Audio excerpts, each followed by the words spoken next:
just on the south coast of the West Maui Mountains, and we're on our way to the island of Molokai. I don't know if you can see that there, but that's where we're going.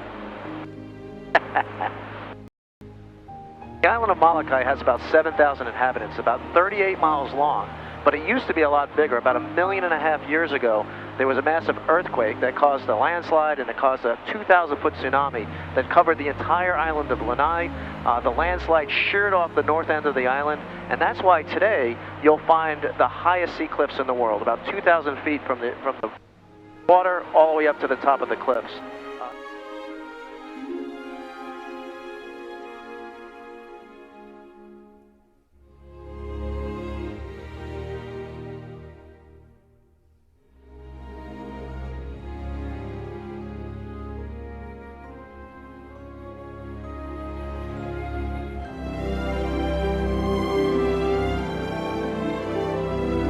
The Hawaiian Islands, and Maui in particular, are some of the most beautiful places on Earth to see from space. We actually had an experiment that we did on the space shuttle called the Maui experiment, where we would flip the space shuttle over and imagery from the observatory on the top of the Haleakala crater would image the space shuttle and send data back to the scientists.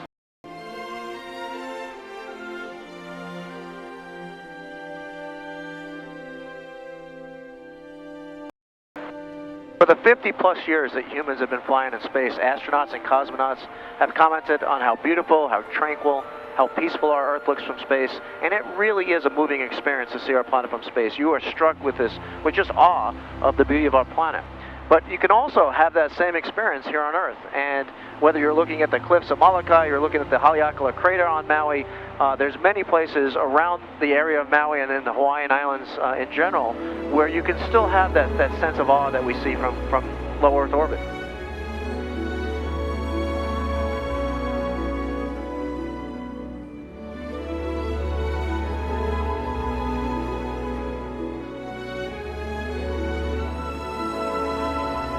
Maui was actually formed by two separate volcanoes, the West Maui Mountains and Haleakala.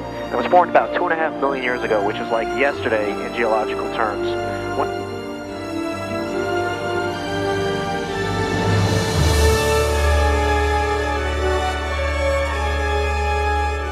Striking things to see from space are volcanoes. When you see the eruptions, when you see the smoke that's given off, it's almost like you're looking at a living, breathing organism.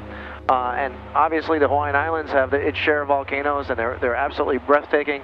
On Maui, as we said, there is the Haleakala volcano, which is a shield volcano. It's characterized by being very gentle in slope. The West Maui Mountains, on the other hand, are very rugged. And on the Big Island, there's 5 volcanoes.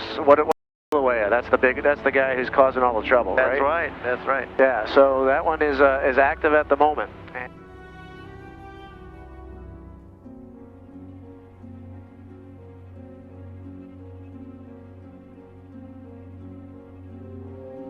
So the entire Hawaiian island chain is moving to the northwest at about 4 inches per year.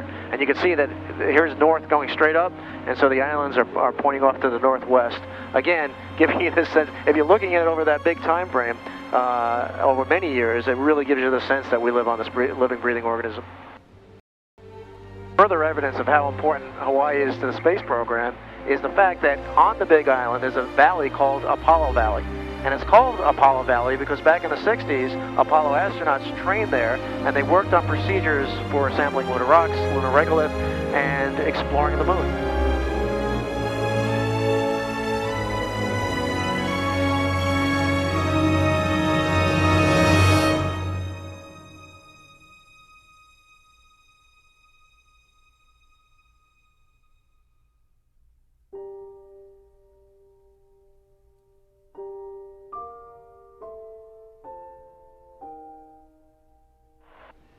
The Hawaiian Islands are the most isolated islands on Earth.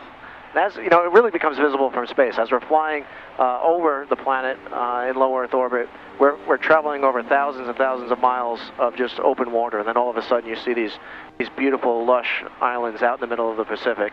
It really gives you this sense that it's a fragile ecosystem here on Hawaii, but also it makes us realize, because of that vantage point, that all of us, every single one of us, is in space already on this fragile oasis we call Earth, that we are an isolated island in our solar system.